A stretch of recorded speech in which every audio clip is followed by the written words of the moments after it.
We get so caught up in the mundane. I think we're so busy. And a lot of, I know for me, I used to associate busyness with like a badge of honor. So the more you want to feel, the more okay you have to be with getting the full spectrum. But most people don't want to open themselves up to extreme pain. So they don't open themselves up to extreme pleasure. If you are playing your game, the chances are much, much higher that you're going to win because you're setting the rules and you know the metrics. This is the Coaches Council, made up of 6 elite coaches dedicated to serving and ending personal struggle for high performers in business, health, and relationships.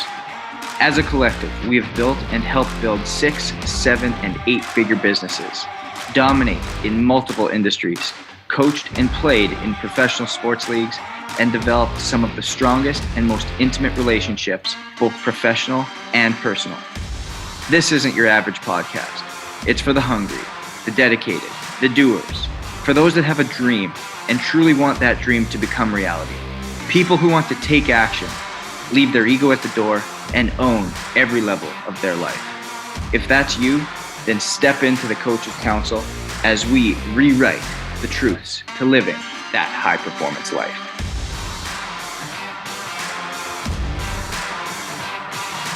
Welcome back to another week of the Coaches Council. We got Pradeep Sangha, as usual, in his hot seat. And we have this week mindset specialist James Silva. James, thank you so much for coming on the show and, again, dropping some knowledge bombs with us here. Yeah, absolutely. Honored to be here. Thank you so much. So we want to get right into it today, guys. I know we've been chatting a lot about development and where we're going into this fourth quarter in our businesses and our relationships, in our overall life, because 2020 has not been what anybody has thought it would have been. But some people have been able to persevere and actually grow, and other people have actually fallen off and gone the other direction. And a lot of my career in sports, if you look at it, it was spent getting traded, getting cut, being told I wasn't good enough, wasn't strong enough, wasn't fast enough. There was always something that was wrong with you. And when you live in that world, it's very easy to sometimes continue to just either believe it and absorb it and live that way, or say, nope, I'm going to go and I'm going to prove you again and again and again. And it's that mindset that we don't not only need in the world of athletics, but in our personal lives, in our businesses, in anything that we're trying to grow. And so I'm curious, James, as to what you teach your clients, or what your process looks like in order to develop that pro mindset of accomplishing these things in this world of negativity and average that we live in. Yeah, cool. Thank you for that. The interesting thing about the work that I do with mindset is that it's so intangible. It's the invisible. And anytime you're dealing with the invisible, the challenge is how to make it tactical, right? How to bring something that is this nebulous, kind of vague understanding into some, and demystify that and bring it into something that you can embody. That's something that you can step into. And if you hyphenate mindset, really what you're learning to do is set your mind to respond or to be a certain way. And so what I try to do with all of my clients, ranging from executive to athlete to entrepreneur, is really understand the elements of someone's psyche that help them embody who they are in the moment that they're in. You know, someone may call that presence. People may call that just absolute clarity.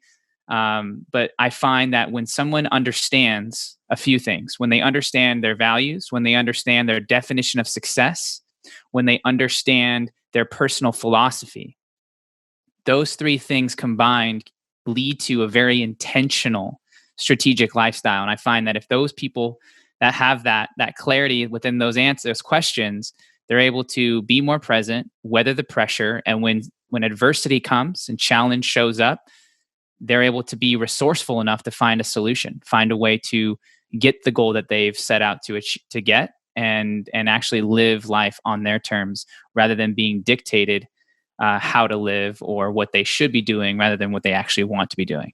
So I guess what I would say is got to get clear on three things: your values, your definition of success, and your personal philosophy, first and foremost. What do you think holds people back based on your experience from even being aware of that kind of stuff? Yeah, I mean, that's a lot, right? We get so caught up in the mundane. I think we're so busy.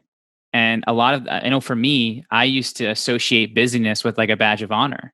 Like, oh, I'm so busy. It's so good. My calendar is so full. I look at it and there's no empty spaces. That was a goal of mine at one point. And then I realized how ineffective that was. You're so right on that, James, because it's and I want to touch on that really quick because it's almost like I call it the suffering Olympics. Is as business owners, as you don't even need to be a business owner, but you're like, oh my God, I got 4 hours of sleep last night and look what I'm doing. And someone will look to you and go, 4 hours of sleep, man, I wish I got 4 hours of sleep. I got 4 hours of sleep the last 3 nights. It's Right. like, okay, it's the suffering Olympics. It's who can one up the other person to show that they're better in whatever it is that they're suffering in. Where in actuality, it's not like that at all. So I go back into what you were saying Yeah. in terms Yeah. of that busyness aspect. Yeah, and to add to what I was saying and to what you just said, the competitive nature that, people that are listening have for this like high performance kind of mindset, it's natural for you to compare. But if you compare with other people and your journey is not going to be the same as the person that you're comparing yourself to. And that's why having clarity in the three things that I mentioned earlier is so important, because then you know the game that you're playing. If you are playing someone else's game, you're most likely not going to win. If you are playing your game, the chances are much, much higher that you're going to win because you're setting the rules and you know the metrics.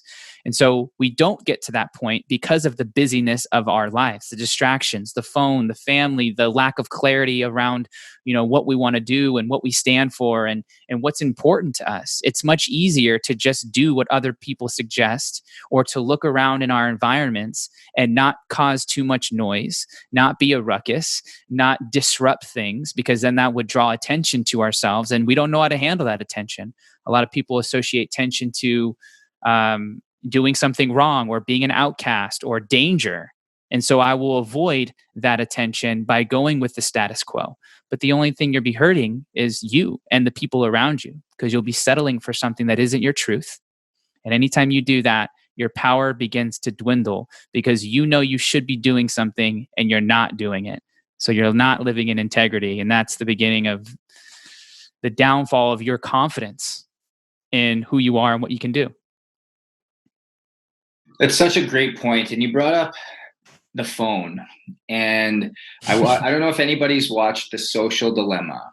Yeah, it's wild. It's absolutely incredible. And if you haven't watched it, the phone and social media and apps and how we've kind of become, they started off as tools.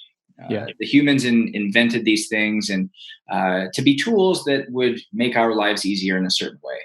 And very quickly and very fast, they started to become the users of us. And we lost control. And there was a couple stats that were thrown out. The amount of mental health issues that saw a skyrocket spike and the amount of self-harm that created a massive spike and the amount of depression that created a massive spike, and all align perfectly. It was wild. It's in The Social Dilemma if you haven't watched this, but they all align perfectly in 2010 when the social media, Instagram, Facebook apps became available on your phone. And it's literally a mirror image. And I'm curious, James, what your thought is about strategies in order to eliminate the busyness, eliminate the addiction that we have to busyness, but also to the phone, which creates a lot of problems there, so that we can start to institute more of that presence, more of that awareness, more of that intellectual silence that you're telling us is really key to creating those, being clear on our values, what creates us, creates success, and that personal philosophy. Yeah. So, in order to find the answers that we're talking about, one has to sit in either a metaphorical silence or a literal silence. There was a study done by Amy Morin, who is the author of 13, what is it, 13 Reasons Why I can't remember what the title of her book was, but Amy Morin, I actually had her on my podcast, and she talked about this interesting study about people who were given a choice whether to sit in 15 minutes of silence or to undergo a mild electric shock, like all throughout their body. And 80% of the people who were in that study chose the electric shock over sitting in silence for 15 minutes by themselves. And so what you have is when you have that level of fear of, if I actually quiet my mind enough, I might revisit the things that I don't want to look at. I might have to admit that I'm not as good as I think I am.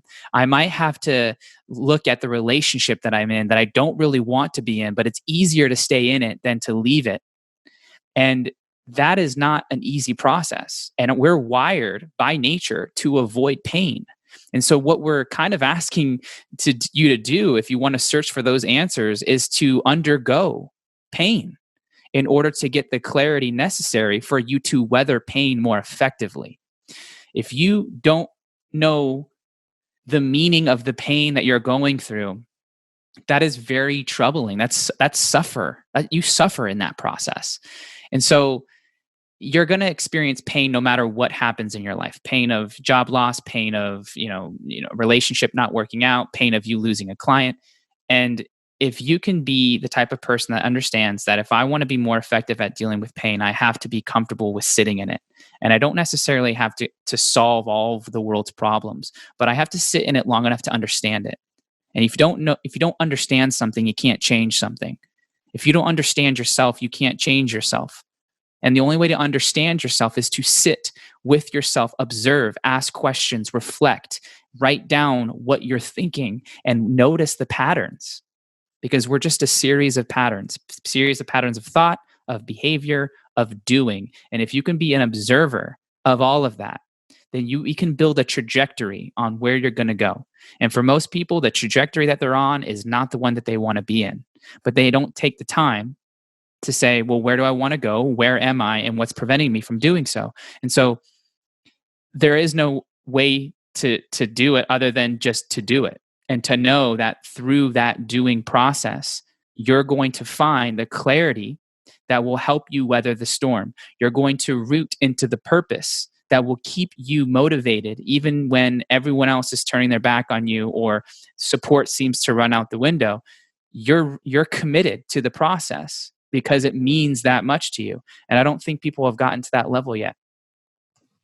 Yeah, just to add to that, those are really awesome points there, because you're so right. People don't want to sit with that pain. I've just add a little bit to that is that they don't want to sit with that discomfort, because we're trained from a societal perspective now, going back to what we were talking about from smartphones, is that it's become the norm now to be busy, as you were talking about. It's almost a cool thing to be on your phone all the time or be on social media and all this kind of stuff. And it's almost like you're the oddball by saying, guys, put your phone down.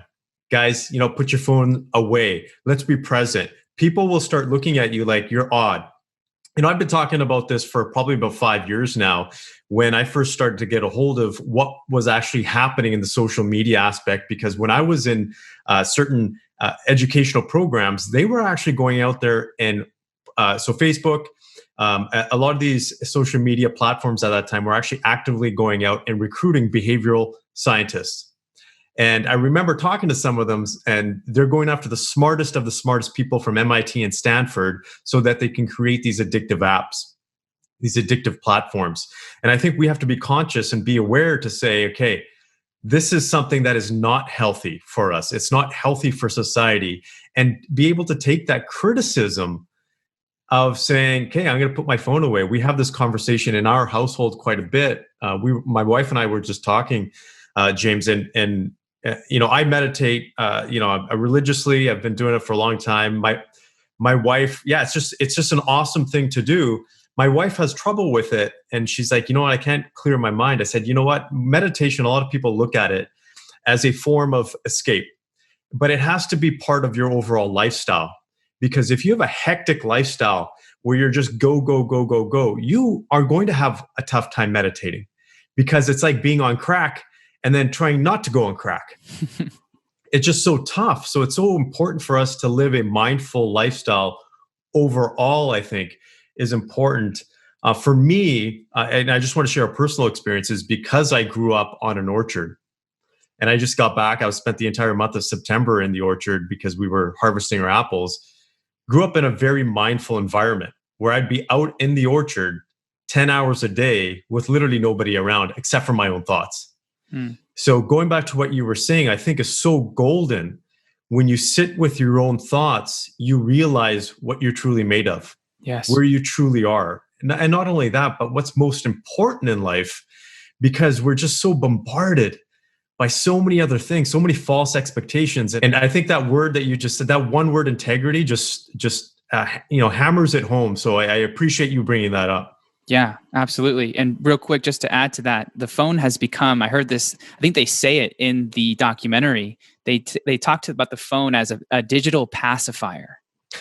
And I was like, oh my gosh, what a beautiful metaphor of like anytime someone is uncomfortable or waiting for a friend by themselves at the bar, like what do? You pull out your phone rather than being connected to the environment. And that is a small example of you being able to be mindful enough to say, I don't want to just rely on my phone. Like, why not connect to the bartender, or why not just observe the people in the scenery? Like, there's many other things to do than just going with what's easy and picking up the phone. And hey, I'm guilty of it too. But being mindful of that is a start to changing that behavior. 100%. Yeah, just to add on to the one that one last point, because I think it's important to have these conversations, educated conversations about this. I was looking at a phone actually last couple of days for an ECG monitor and a heart rate monitor, a fitness, not a phone, a watch. And I was doing my research, and it was basically tossing it between the Fitbit Sense and the new iPhone Apple Watch that came out. And I was doing the comparison. But I didn't want to get an Apple Watch because I don't want a watch that keeps telling me, hey, look, I got a text message. Hey, I got an email. And being, you can say, almost teased to be wanting to check it. And so I try to put my phone away as much as I can. Now, if I have this watch strapped to me, I'm going to be connected 24/7.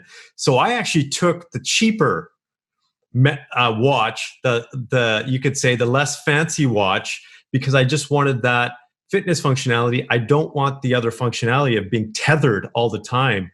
So I think sometimes we just have to be cautious of that, be aware that, yeah, technology is great, but it also binds you as well. Yes. Well said. Love that. Hey, Coaches Council listeners. Coaches Council is partnered with Can I Brands, a trusted sport, fitness, and wellness CBD company. And to be honest, I've been using Can I Sleep all natural CBD oil for probably the last 2.5 years. And the spray specifically has been able to help me get a good night's sleep and truly affect the way I show up every single day to optimize my performance. And that's just not my own personal take on it, because I track my sleep every day with the Whoop Band and have been able to see the trends that have happened. My deep REM sleep has improved, my slow wave sleep has improved, my overall recovery has improved, my HRV is on the upward trend, all the things that we are looking for as entrepreneurs and executives to optimize our performance day in, day out. So their products are trusted by professional athletes and coaches just like us on the council alike.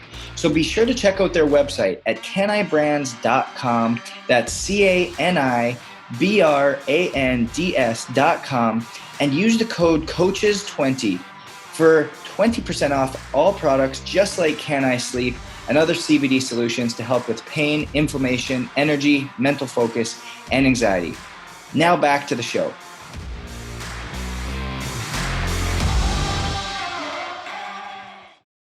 I want to go back to what you were talking about, James, because, and Pradeep, you hit it right on the head in terms of that. No one wants to sit in that discomfort.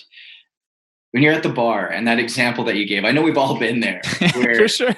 you're sitting there and you're waiting for your friends or your family or your girlfriend or your boyfriend, whatever it is you're waiting for. You're sitting there and you're like, just like uncomfortable, self-conscious, and you pull out the pacifier, and you pull out the phone and just start playing around on it. Let the time pass. instead of, like you said, sitting in your thoughts. And this is a challenge for all of you listeners right now. Next time you feel like you need to pull your phone out, without it buzzing, without it beeping, without it vibrating, without it doing anything, sit in that feeling that you're having. Why are you having that feeling? Mm-hmm. Are you uncomfortable with yourself? Are you uncomfortable with the environment? What about it is causing that? And that is the level of intellectual intention that we can operate with to become clear on what James was talking about at the beginning. What are our values? What drives us to success? What's our personal philosophy? What are things that we do naturally, just that have become subconscious actions that are helping us avoid that level of discomfort that we may not even know is there? We may not be comfortable spending time on our own. We may not be comfortable in a group setting where we don't know anybody. We may not be comfortable walking into a gym and not knowing what to do. We may not be, but all of these things just come rushing in. And once we are aware of them, we can create the change that's necessary. We can build up those muscles that have not been activated because we've just thrown a Band-Aid on top of it. We've actually it's like a big crying baby. Well, let's allow them to self-soothe. If they can't self-soothe and you just throw a soother in every time, they're going to be 15 years old and they're going to still look for that thing. Exactly. And so I think that's just a great example of the intention and a tangible thing that we can do to challenge ourselves mentally.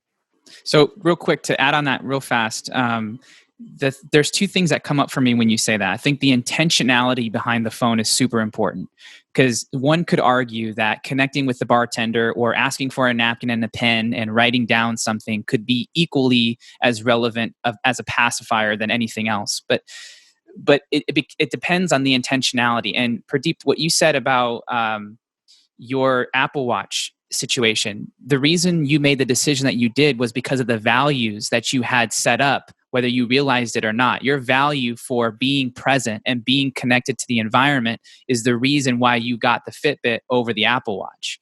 But if you didn't have that framework to operate off of, you may have just bought the Apple Watch because everybody has an Apple Watch. You know what I mean? So like, there's another reason why that's important to keep that level of distinction between I'm choosing this versus I feel compelled to get this and I'll just succumb to that. So that's the first point. Second point is, as human beings, we have a need to connect. Like, connect to ourselves, connect to somebody, connect to something. And so the cheap way out is to connect through social. But social is interesting because it connects us, but it also disconnects us. So, and that's a whole rabbit hole on its own, but that's interesting to think about. And then being in the environment, you could be connected to the environment as a whole. You can be connected to a person in the environment. You can be connected to yourself, which then through that connection allows for connection to other people. There's many ways to look at it, but you're fighting against a human biological need. So the awareness needs to be around your need and desire to connect. You just got to decide, what are you going to connect to that is in resonance with your values. And as long as it's within your values and you're aware that that connection is within your values, then it's fine. But if it's not, then you may be out of alignment or you may be unconscious, and that's not the best way to live. You're exactly right. And one of my clients actually said something that really resonated as you were speaking. And he goes, Justin, I am surrounded by people every single day, but I feel more alone than I ever have. Mm. And this is a CEO of a major company. Everybody knows the company. And all of a sudden, I'm hearing this guy that sits in the ivory tower has social medias, all these things. They're handled by other people. There's millions of people following this individual. They've got teams upon teams that he's responsible for. But yet, even when he goes, I go home and I feel empty. I feel lost. I feel alone. Talk to that for a little bit about what happens to a person's psyche when we can feel so we can be actually surrounded by people all the time, and what it does mentally to us and how to overcome that. Yeah, I love the imagery of the ivory tower, because it reminds me of when my wife and I went to Italy for our honeymoon, and we got to see these ancient 1,000-year-old castles on top of the hill. And I'm like, man, look at that architecture. It's made of brick. It's lasted this long. It's beautiful. And the more I looked at it, the more this kind of thought came up as to, how high the walls were. These walls were like 10, 20, sometimes 30 feet tall. And I'm looking at that and I was like, that's great for protection. But that that wall, as much as it protects you, it also keeps you imprisoned. Like nothing that you do, It's powerful. everything, isn't it? Like everything you do has a consequence. Nothing you do doesn't have a consequence, right? Everything you do, you're going to pay a price for. And so you got to be willing, you got to say, I'm willing to pay that price for the thing that I want. And not doing anything is paying a price, even though you may not think. Someone listening, oh, well, just won't do anything. That's a decision. You're going to pay a price for that. Everything you do has a price. And so to the person that is surrounded by people but can't seem to connect, the thing that I think about, what comes up for me is, if I was in that position, any lack of connection to somebody else always stems from a lack of connection to self. I can't connect with somebody if I can't connect with me. I may be under the illusion that I can connect, and it may be a superficial connection, but we crave depth. And if we don't have depth in ourselves, we can't have depth in other people. Like we can't get to that level because we don't have the awareness and or maybe the skill set and or the ability to recognize when we are in the depth, which is important, especially as leaders. Like if you want to be a leader that creates impact with the people that you serve or the people that you're around, you're going to have to lead them. But where are you going to lead them to if you haven't led yourself?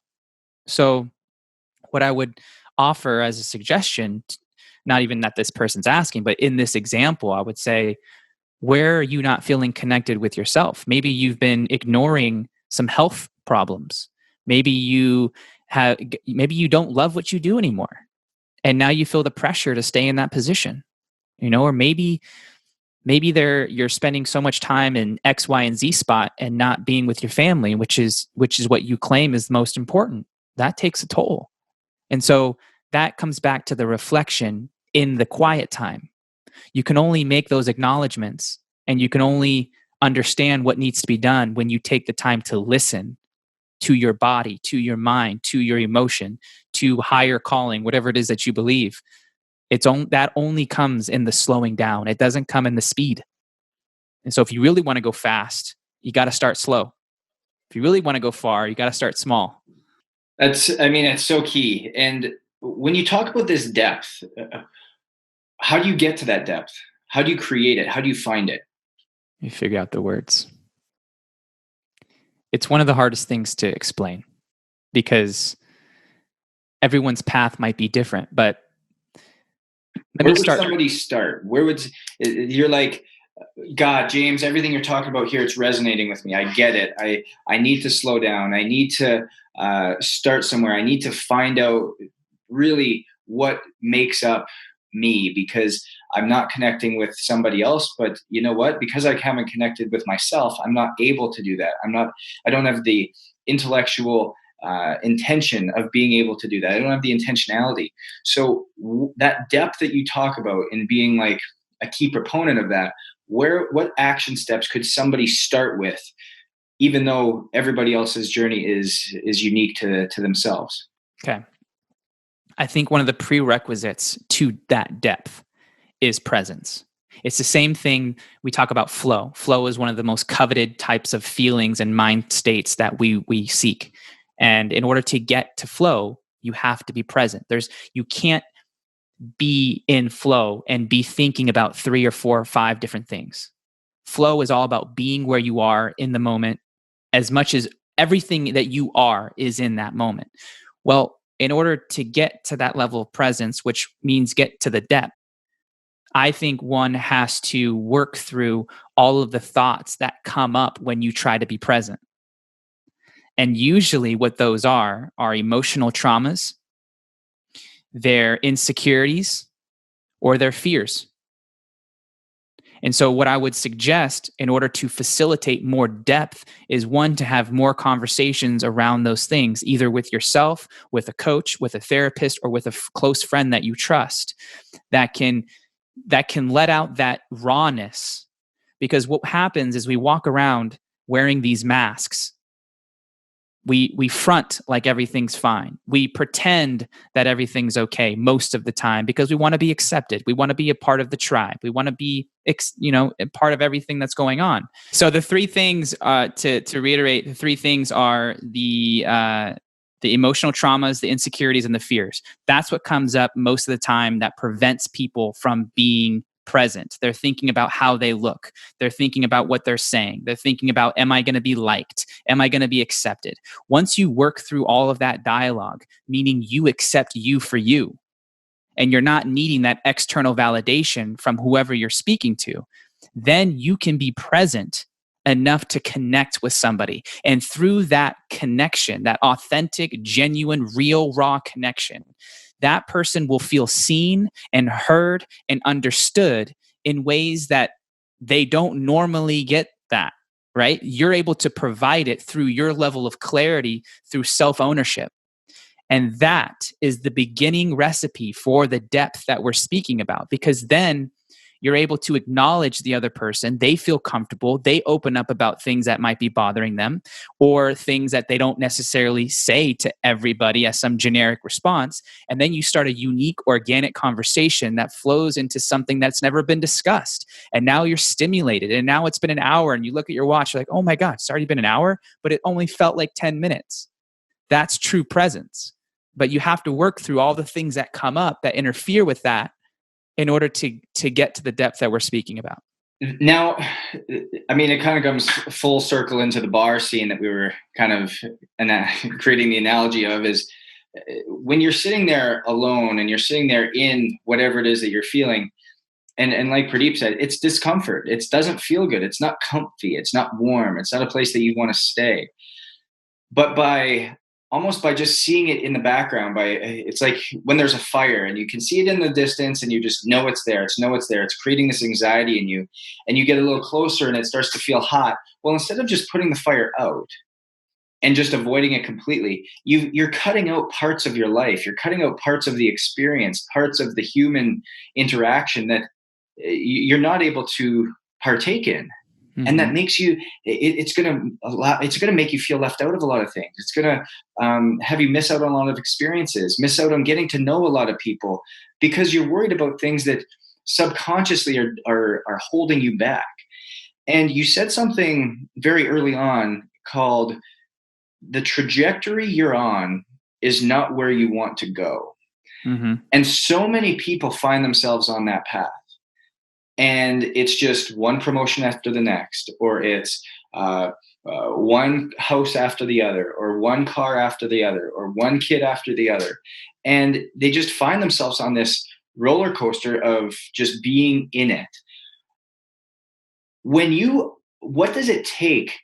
And I know it kind of goes right in along with what we're talking about here, about intention and focus and presence and sitting in it and creating the depth.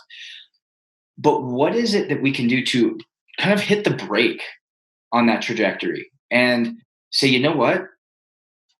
I've created something that I really don't like. It starts with that conversation that you literally just said. In order for anyone to change long-term, there needs to be pain. And if you spend most of your life ignoring pain, then you're never going to change. Pain is one of the most, and I want to be careful about how I say this, because I'm not saying go seek out pain, but what I am saying is that we all experience pain. And rather than avoiding feeling it because it hurts, leaning in and feeling it is the catalyst for a new life, for a new understanding, for a deeper wisdom that helps you make better decisions. And if you're avoiding those hard, uncomfortable situations, then you're not building the skill set that's necessary for you to manage more in the future. And so pain is what we need to learn. We need to understand. We need to be okay with. It's not about creating a lifestyle without pain, because that would be a very boring life. It's about, how do I manage the pain? How do I learn from the pain? How do I extract the wisdom that comes only from the pain so that I can help other people navigate it, and I can minimize it when I do experience it, and not stay so stuck in it for maybe 2 months, 2 years, 20 years. And instead, maybe it takes a day, or it takes a few hours, or a few moments. That's emotional mastery. It's being able to feel what's going on, label it, become aware of it, understand a tool that will help you sift through, and then actually take action on the thing that you know you need to do, that's based off of your personal philosophy, your values, and the goal that you're setting for yourself. So I think that the trajectory, if you don't like where you're at, first you got to admit that you don't like it, and you got to understand why you don't like it. And you got to make sure that why you don't like it is strong enough for you to do something about it.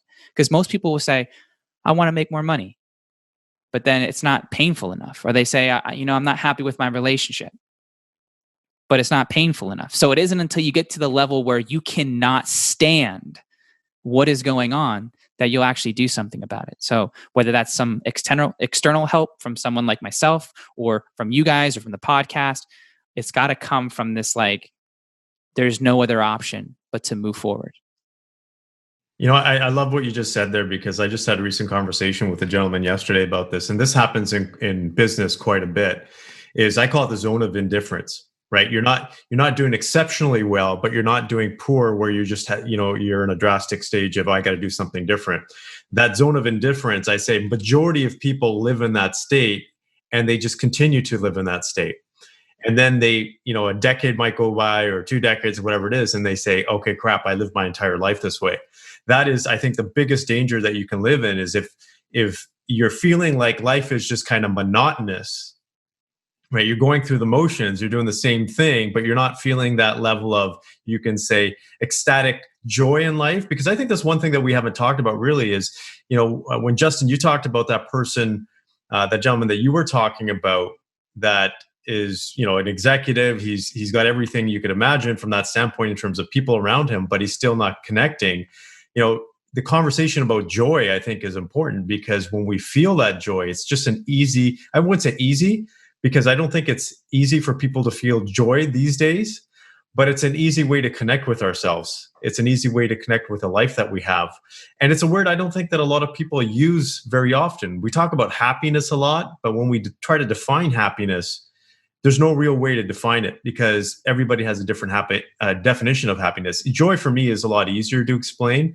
But again, just to recap what I was saying, is that zone of indifference is just a nasty place to be, because that's when you don't move at all. Yeah, I agree. And the thing about joy is that it's a very high elevated emotion on the positive spectrum.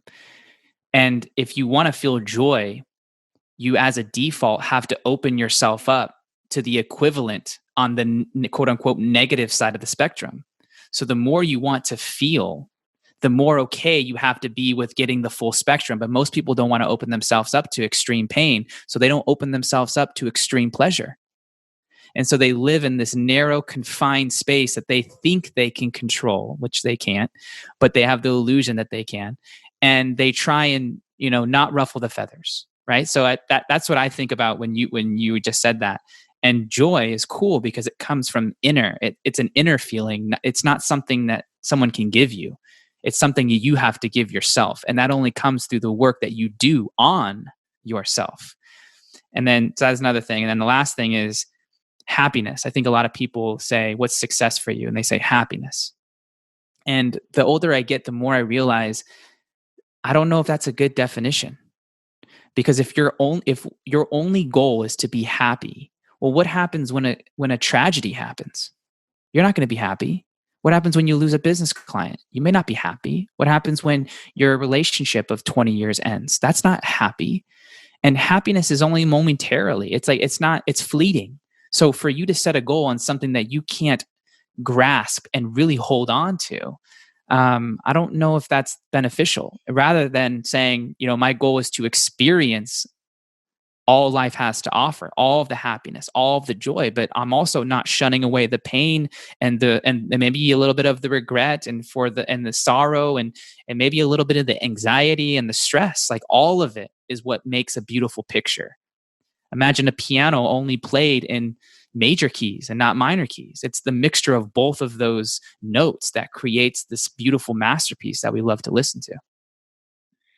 And I mean, the analogy of the spectrum and understanding that reaching out to the little further to the right and a little further to the left continues to broaden that spectrum for you. It goes back to what, I mean, Pradeep, we've talked about this so often, the iterative steps that you need to take. We're not talking about go dive into your deepest, darkest secrets tomorrow and start pulling them out to deal with them, because you know what, you might get scared. It might be too much and you won't be able to handle it. But you know what?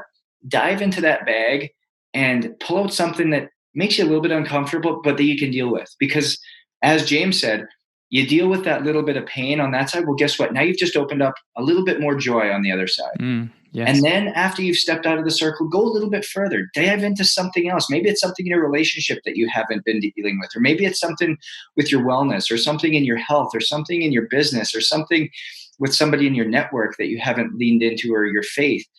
That's going to open up something bigger on the other side of the spectrum. And that zone of indifference that Pradeep talked about is slowly going to get bigger and bigger and bigger and bigger.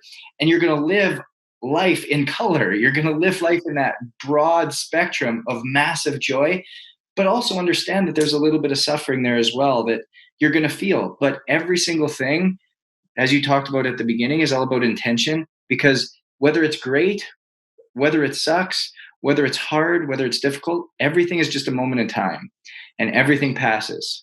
This too shall pass. I know that's something we hear all the time, but kind of bringing it full circle is our phones have made it so easy just to, when anything difficult comes, oh, let's find something happy. Let's just keep scrolling. Let's keep scrolling. Let's not like that. Let's like something else. And it becomes this hit of dopamine that helps us find that happy place that you said, this level of happy. And I love the analogy that you brought. So James, I mean, I appreciate everything that you've brought forward here. It's just massive tactical, tangible actions that the listeners can take. And where can everybody find you? Where can everybody kind of reach out to you and be able to connect with you? Yeah, I just want to add one last thing as a little small exercise. I think in conversations that you have with yourself and with other people, start monitoring how often you actually tell the truth. Like this can be something so simple. No one else will know if you're telling the truth or not. Only you will. But in like your conversation with your mom or with your significant other, with your employees or with your friends, like where do you expand or not include information? Like where are you exaggerating, or when are you not being fully honest? And just start that level of awareness. And I think what you'll find is that you may pad things more than you should, or maybe you speak more truth than you thought you did. But either way, I think the awareness around the truth piece will be important in your level of conviction on who you are and who you show up as. So then as far as like how you guys can get a hold of me, I'm on Instagram mostly. So James_Silvas. I'm sure you guys will link that in the show notes. But aside from that, I have a Facebook, I have a YouTube, but I'm not very active there. I'm usually very present on Instagram.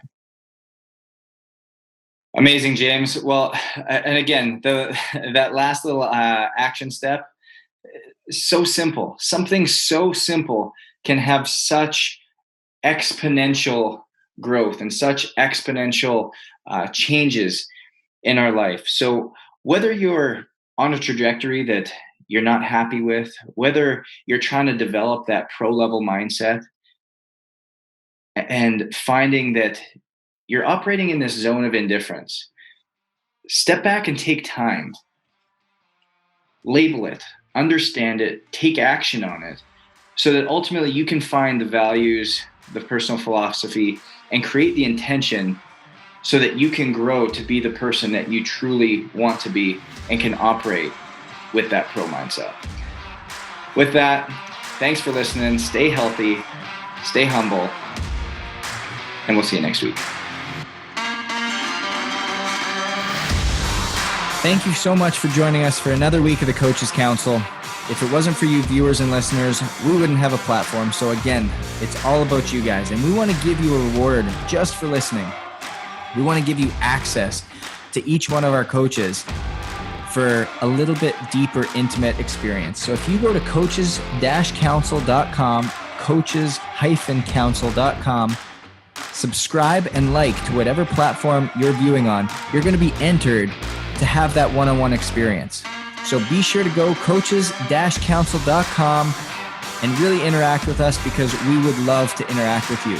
Until then, stay safe, stay hungry, stay humble, and thanks for listening.